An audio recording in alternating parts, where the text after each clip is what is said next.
Ça a toujours été un plaisir pour moi, Madame, Messieurs, de vous retrouver pour le compte de ces magazines Femmes en Or. C'est votre magazine qui parle beaucoup plus de la femme parce que nous savons que la femme a une grande place dans la société. On reçoit les grandes dames, les femmes qui se distinguent dans la société. Moi, j'ai l'habitude de les appeler les femmes au grand F, les femmes de la distinction, les femmes en or, les femmes de la différence, les femmes qui ont donc une autre vision, une autre façon de voir les choses. En bref, les femmes qui ont un mot à dire aux autres femmes. Alors aujourd'hui, c'est les tours de qui? Aujourd'hui, nous allons donner la parole à une grande dame que vous allez découvrir bientôt là. Il s'agit de Madame Georgette Bibi Songo. J'ai pas massacré votre nom, Madame. Bonjour. Bonjour. Bien. Ah, avec ces et là, il faut bien les prononcer, Madame Georgette Bibi Songo. Alors, c'est une femme qui travaille dans beaucoup de choses. Elle a d'abord une fondation JPS, c'est ça? JBS Fondation, c'est ça, qui porte votre nom, non? Oui. Georgette Bibi Songo. Oui. Et puis, elle est aussi au cadre de l'AVC, plutôt de l'ADP, j'ai confondu, ADP, le parti cher à son excellence, le VPM Christophe Lutundula. Madame Georgette, c'est ça pour la présentation, on peut se limiter là. Hein? Je suis plusieurs choses. Hein. Je suis Georgette Bibi Songo. Oui. Je suis enseignante. Oui. À l'université de Kinshasa, mais presque à la retraite. Oui. Et comme j'aime bien le dire, j'ai dit enseigner, c'est ma profession, mais ma passion, c'est la protection et la promotion des droits des femmes. Mm-hmm. Je suis dans plusieurs associations féminines qui militent pour la protection et la promotion des droits des femmes. Mm-hmm. J'ai le plaisir de vous dire que je suis parmi les femmes qui ont fait inscrire la parité dans notre Constitution, en son article 14. Et puis, la loi contre les violences sexuelles, la violence sexuelle qui est considérée comme un crime contre l'humanité, article 15 de notre Constitution. Je suis une militante, une combattante pour les droits des femmes depuis plusieurs années. Alors, Madame Georgette Bibi, tenez-vous bien avec votre micro là, comme ça là on va bien vous entendre.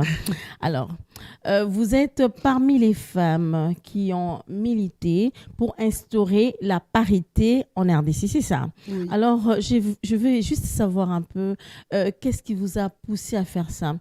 Vous étiez malmenée au sein de partis politiques, dans le foyer, dans la société. Vous étiez étouffée, mais qu'est-ce qui vous a poussé à prendre cette initiative? Une bonne d'ailleurs initiative. Merci, une très bonne initiative. Oui. Moi, je porte le combat pour les droits dans mon sang parce que je suis issue d'une famille polygame de 21 enfants dont je suis l'aînée. Oui. Et c'est mon père qui m'a appris à défendre mes droits et les droits de mes frères et sœurs. Quand je suis allée à l'université, très facilement, je me suis retrouvée dans les milieux des mouvements des étudiants, d'étudiants qui défendaient les droits des étudiants. J'ai continué avec cet esprit de la défense des droits, mes droits, les droits de mes frères et sœurs. Et puis, je me suis retrouvée dans les droits des étudiants.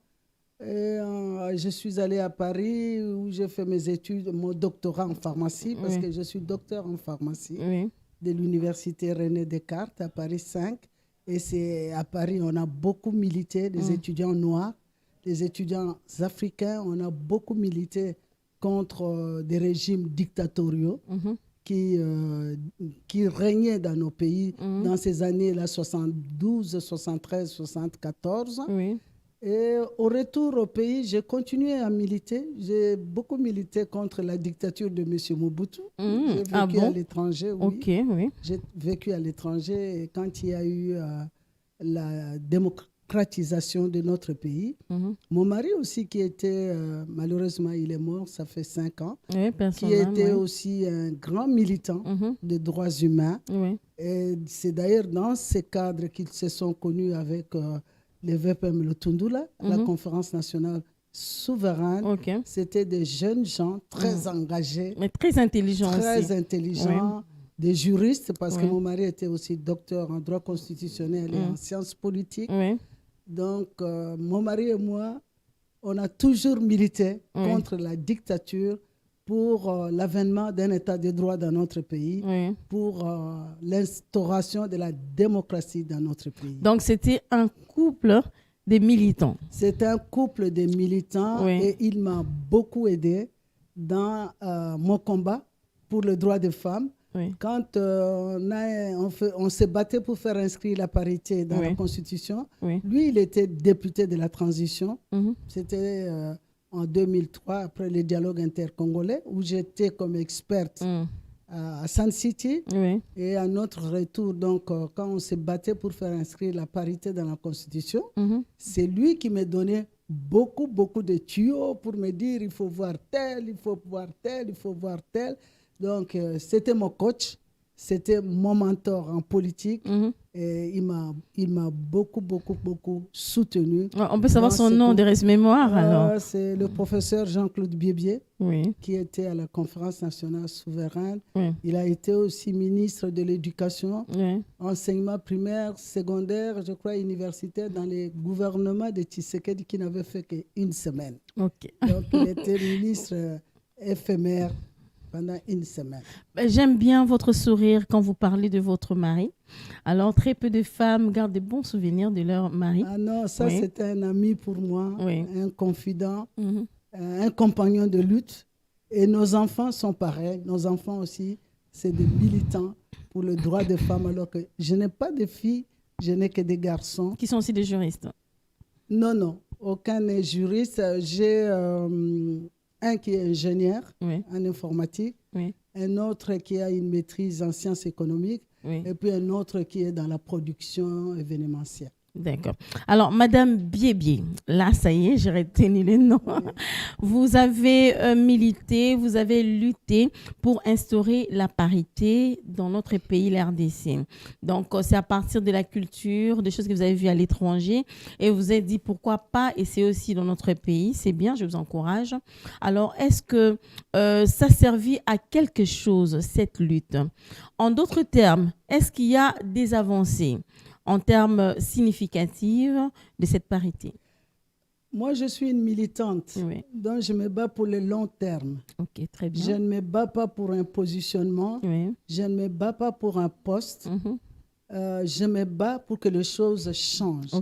Et nous sommes dans une société patriarcale où c'est les hommes qui dominent, qui ont le pouvoir, qui ont fait du pouvoir ou de la politique leur chasse gardée. On est quand même arrivé à obtenir un petit rien, la parité dans la Constitution. Ce n'est pas un petit rien d'ailleurs, c'est un cadre juridique très important. Parce que pour moi, la revendication de l'application de la parité, ce n'est pas un cadeau que nous demandons aux hommes, ni une faveur. C'est une question de droit, une question d'éthique et une question de justice. Et faire inscrire la parité dans la Constitution, c'est un grand succès pour nous, les militantes, les combattantes.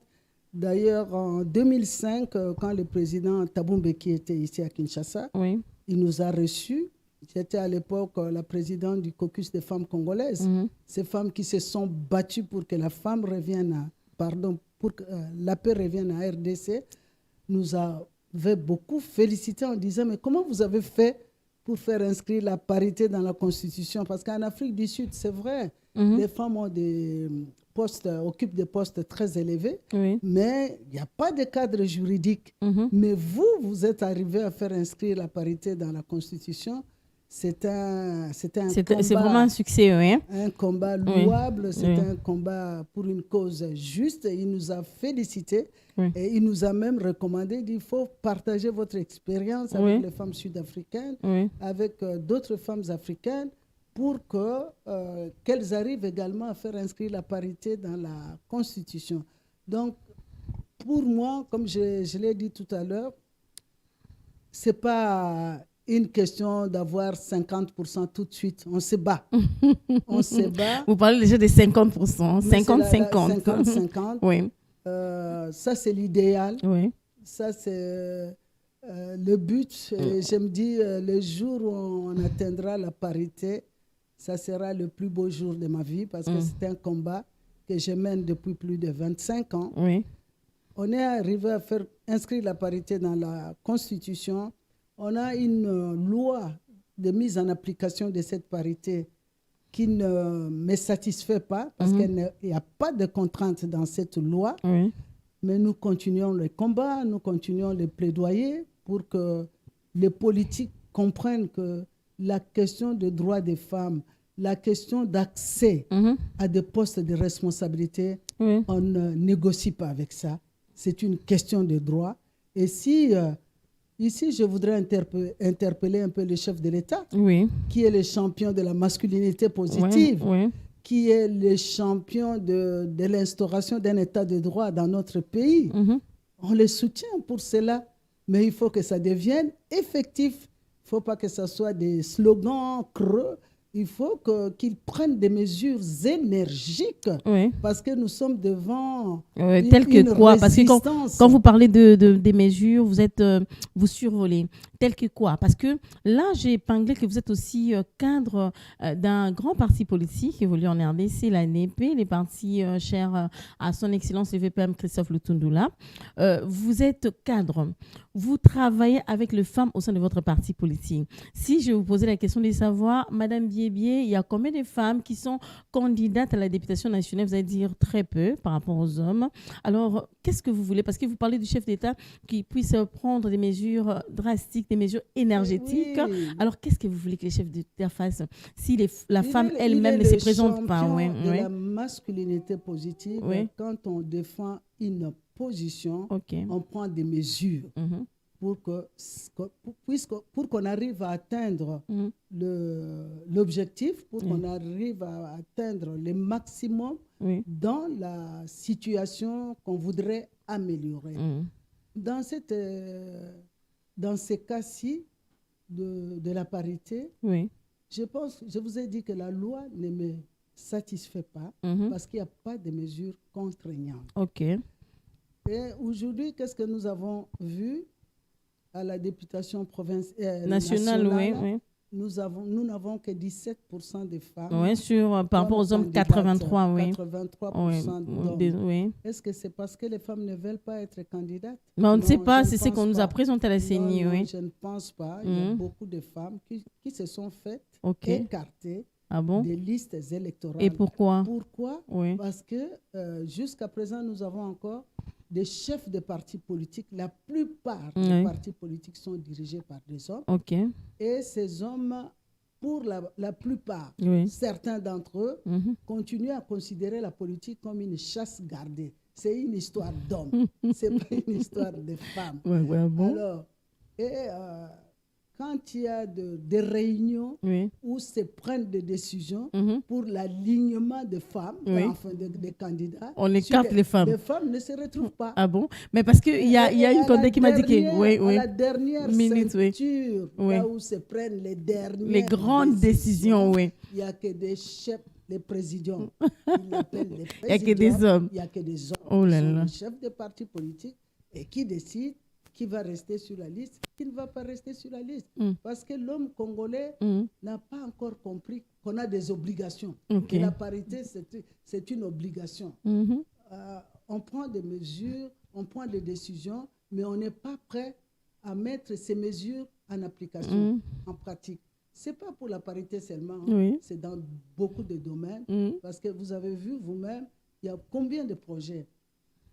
Moi, je mets la main sur mon cœur. Le président Félix a de bonnes idées. Et moi, j'ai l'impression, je ressens qu'il a envie de faire quelque chose pour notre pays. Mais vous avez vu la mauvaise foi, la mauvaise volonté, les détournements de fonds qui sortent. Les gens sont prêts à détourner des millions de dollars sans que le projet n'aboutisse. Donc, cette histoire de non-application de loi, l'impunité dans notre pays. Parce que le chef d'un parti politique, s'il n'aligne pas une femme, qu'est-ce que vous allez l'amener où? Rien du tout. Vous allez l'accuser où? Le chef de l'État, qui est le champion de la masculinité positive, qui est le garant du bon fonctionnement des institutions, devrait prendre des mesures énergiques. Par exemple, imposer un quota Ok. Mais non, mais maman, Madame Biébié, vous êtes aussi trop dure envers les hommes. Mais la CENI a été claire. La CENI a dit les partis politiques qui présenteront leur liste avec un quota élevé de femmes seront exclus, exemptes de quoi, de caution. Mais on a vu des partis politiques qui n'ont rien fait. Ils s'en foutent. Mais ah bon? Il fallait faire quoi? Amener un fouet? Non, pas un fouet. Rejeter carrément ces listes. Ah ben s'il n'y avait pas de femmes alors. Désobliger. Rejeter carrément ces listes. On peut rejeter si le chef de l'État veut. Il peut prendre franchement des mesures, amener les gens à respecter, parce qu'il est le champion de la masculinité positive au niveau de l'Union africaine. Toute l'Afrique regarde ce qui se passe au Congo. Après, il aura des comptes à rendre à l'Union africaine. Vous êtes champion, vous avez un concept que vous devez véhiculer. Mais qu'est-ce que vous avez fait chez vous? C'est lui qui répondra. Donc, c'est à lui. Donc, à la place, il faut que le chef de l'État veille sur les partis politiques. Oui, je pense parce que le fait de ne pas payer la caution, ils s'en foutent. Ils ont plein d'argent, ils sont au pouvoir, ils sont en fonction. Donc, l'homme a l'argent. L'homme a l'argent. Et la femme? Que la femme n'a pas pour le moment. La femme a très peu. Elle a tellement des obligations familiales qu'elle pense beaucoup plus à la famille qu'à son engagement politique. Voilà. Puisque vous soutenez tellement les droits des femmes, la lutte de la femme. Alors, quand vous étiez en train de parler, vous avez exprimé une sorte d'inquiétude parce que nos partis politiques, la plupart de nos partis politiques sont dirigés par les hommes. Alors, moi, je me suis dit à moi-même, eh bien, voilà une brèche. Pourquoi il n'y a pas beaucoup de femmes qui dirigent les partis politiques? Qu'est-ce qui vous manque? Pourquoi pas aujourd'hui entendre parler de Mme Biébié comme présidente d'un parti politique? Nous travaillons pour la complémentarité. Alors, c'est ça. C'est maintenant ça la base. Voilà, je ne voudrais pas avoir un monde où il n'y aura que des femmes et d'un autre côté, il n'y aura que des hommes. Moi, personnellement, je n'ai pas cet appel de créer un parti politique. Ma mission à moi, mon appel à moi, c'est la défense et la protection des droits humains en général et des droits des femmes en particulier. Pourquoi est-ce qu'il n'y a pas de femmes qui créent des partis politiques? Parce que je vous ai déjà dit que nous sommes dans un monde masculin. Mais c'est pas interdit. C'est pas interdit de créer un parti politique. Elles ont créé des partis politiques. Oui, mais qui ne vibrent pas. Oui, mais parce qu'elles ne vont pas créer ces partis politiques pour les créer. Moi, j'estime on doit créer un parti politique parce qu'on a un projet de société. Mais si je suis étouffée, j'ai la vision, je vais sortir, je vais créer mon parti. Oui. Mais ça ne suffit pas. Si à la vision, c'est vrai, mais en plus, il faut faire adhérer d'autres personnes à cette vision. Parce que la vision, quand il n'y a pas beaucoup de gens qui adhèrent à la vision, ça reste une petite chose.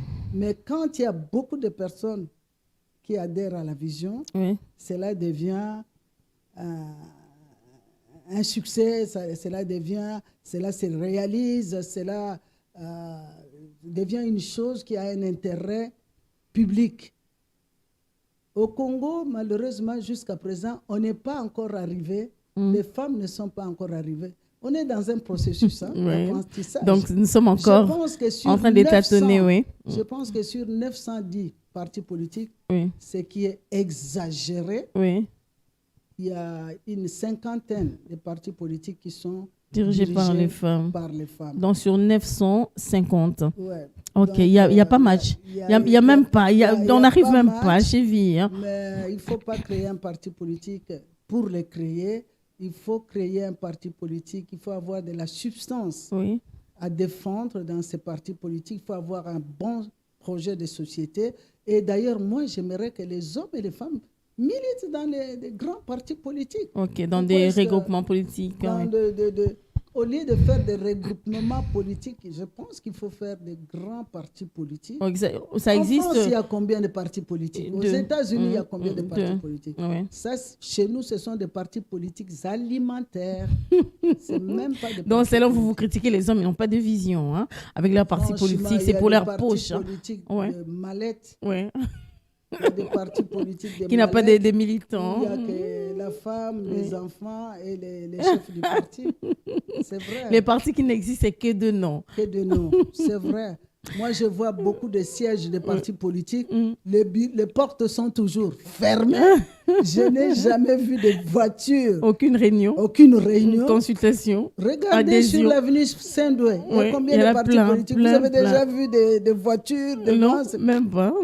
Sur l'avenue Saint-Douai, à partir du pont Gabu, en remontant vers Limité, il y a combien de partis politiques là? Il n'y a même pas de place pour garer les voitures. Donc, ce sont des partis politiques, des mallettes, ce sont des partis politiques. Ce sont ces gens-là qui vont embrouiller cette histoire de regroupement politique. Ça nous défavorise davantage.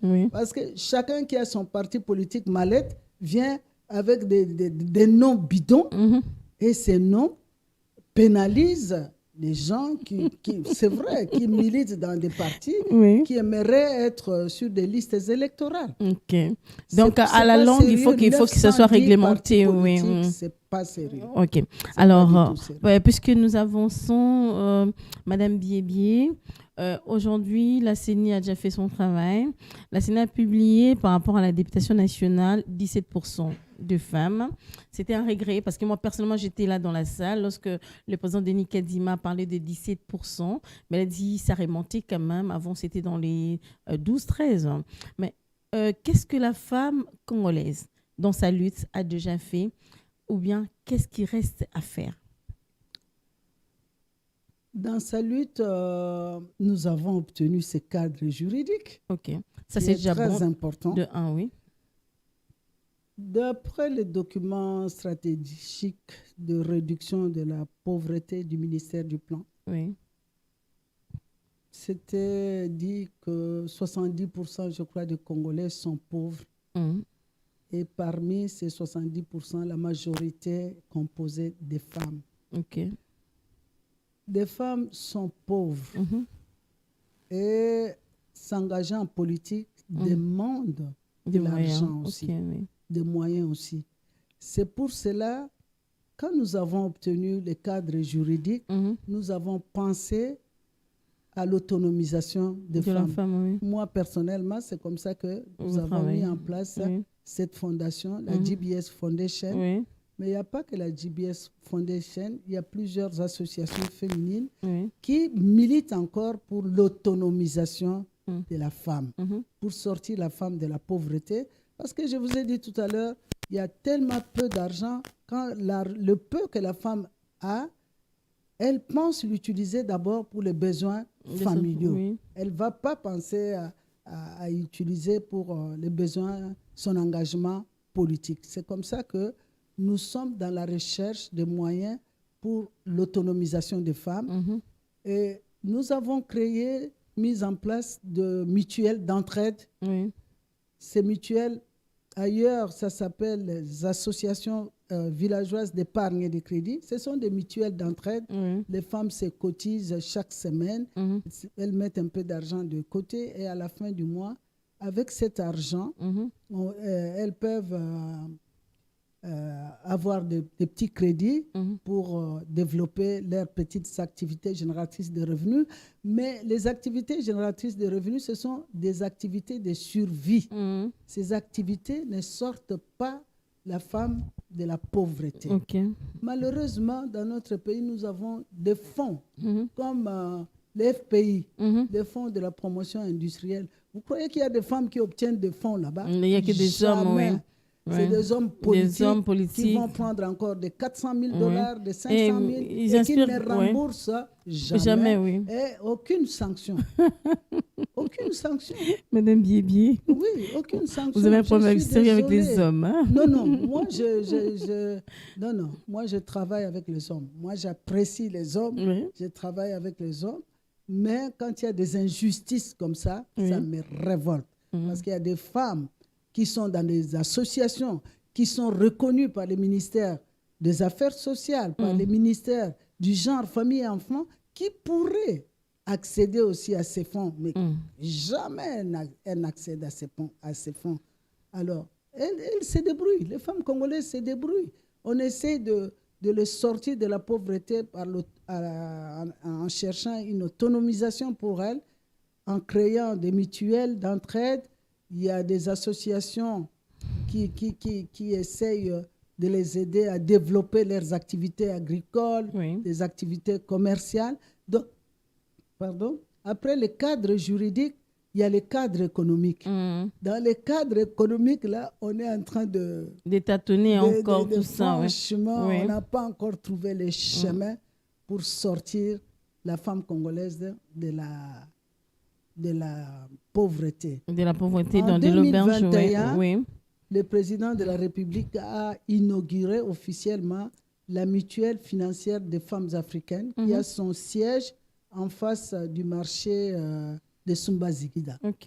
Malheureusement, cette mutuelle financière à laquelle nous avions beaucoup cru, parce que cette mutuelle ailleurs dans d'autres pays, quand elle est soutenue, elle explose, parce que c'est une banque de proximité pour les femmes. Qui aide, vous rendez compte, toutes ces femmes qui sont au marché Sumba-Ziguida, si elles sont membres de la mutuelle et que la mutuelle leur donne des crédits, ça va faire augmenter leur capital et ça va les amener à sortir de la pauvreté. Mais ça n'a pas été soutenu. Cette mutuelle-là n'est pas soutenue. Mais est-ce que ces femmes étaient vraiment sensibilisées, motivées, mobilisées pour ça? On est en train de se battre, parce que moi je suis membre fondateur de cette mutuelle. On est en train de se battre pour trouver des financements, pour trouver des subventions, parce qu'à cette étape des choses, les femmes sont tellement pauvres. Donner un crédit, c'est compliqué. Et surtout dans la microfinance, la marge bénéficiaire, elle est tellement faible. Dès qu'elle a un petit problème de famille, directement ça part. Alors, donc, il y a les cadres juridiques, nous l'avons. Économique, mutuelle qui était négligée. On est en train de travailler là-dessus.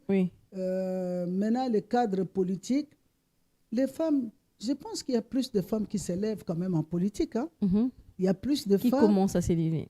Qui sont là, qui sont peut-être, qui s'engagent en politique. Moi, je sens, parce que je suis là-dedans depuis une vingtaine d'années.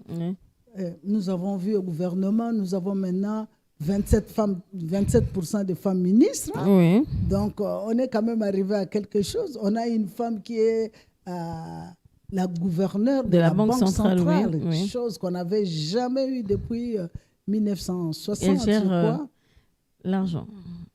Oui, c'est elle, la patronne de la Banque centrale du Grand Congo. C'est une femme. Les femmes ont beaucoup d'argent, là.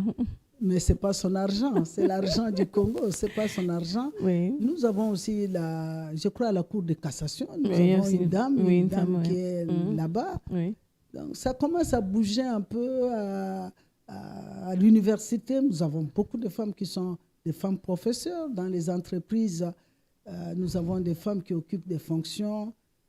ADG, PDG, pas beaucoup, mais ça commence à venir. Malembe. Petit à petit, l'oiseau fait son nid. Madame Georgette, qu'est-ce qui reste à faire, maman? Qu'est-ce qui reste à faire? On continue la sensibilisation. On continue la conscientisation de la femme pour dire à la femme, elle aussi, elle est capable. De faire, Elle est capable, pas seulement en politique, mais dans tous les domaines. Elle doit s'élever, c'est une citoyenne. Elle doit participer au développement du pays et du côté des autorités, de responsables des institutions. Nous continuons à mener un plaidoyer pour qu'on prenne des lois qui sont favorables à la protection et à la promotion des droits des femmes, mais que ces lois soient appliquées. Et qu'il y ait aussi un suivi. Des mesures superficielles, mais que ce soit vraiment qu'il y ait des hommes masculin positif, comme le chef de l'État, qui s'engage à promouvoir les droits des femmes. Donc là, il y a un travail encore à faire et nous le faisons. Donc, en amont, avec les femmes, les sensibilisations, la formation, Parce que moi, je ne suis pas juriste, mais j'ai appris sur l'État. Donc, les femmes doivent aussi s'élever, participer à des formations pour apprendre, pour qu'elles soient capables de s'engager et de défendre leurs droits. Voilà, Madame Biébié, j'ai vraiment envie de vous écouter parce que là, vous dégagez une sagesse et beaucoup de connaissances. Vous êtes une bibliothèque vivante. Alors, mais on est obligé de nous arrêter là parce que la télé, c'est les temps. Alors, vous allez donner votre conclusion. Soit une demande au gouvernement central, soit un encouragement aux femmes qui vous suivent en ces moments. Je fais les deux. Ok, allez-y rapidement. Je voulais tout simplement souligner que pour moi, c'est un engagement permanent qui m'a valu 9 prix honorifiques pour la promotion des droits des femmes, pour le leadership féminin. Vous allez revenir avec les images. Hein. Malheureusement, c'est des prix honorifiques sans chèque. Mais l'honneur, c'est déjà bon, la notoriété. Aujourd'hui, Femmes en Or vous reçoit parce qu'on nous a parlé de vous, c'est ça, Dernièrement, le 31 juillet, des femmes pionnières qui se sont battues dans cette nation pour que la paix revienne, nous avons été honorés. On a, si vous passez au musée national, il y a une stèle là-bas avec nos noms, toutes ces femmes qui se sont battues à Sun City, au Congo, pour que la paix revienne dans notre pays. C'est un grand honneur de travailler pour son pays. J'encourage les femmes qu'elles s'élèvent, surtout les jeunes femmes, pour assurer la relève comme vous. Merci de faire le travail, de relayer les messages des femmes, d'encourager les femmes, de les faire lever. Parce que si on s'est battu pour la parité, mais s'il n'y a pas de femmes compétentes qui s'élèvent, on ne viendra pas nous chercher, on ne viendra pas nous donner la parité. Par rapport au gouvernement, le chef de l'État est le champion de la masculinité positive. C'est lui qui doit impulser au niveau du gouvernement pour qu'il y ait des mesures qui accompagnent son programme de la masculinité positive. C'est jusqu'en 2027.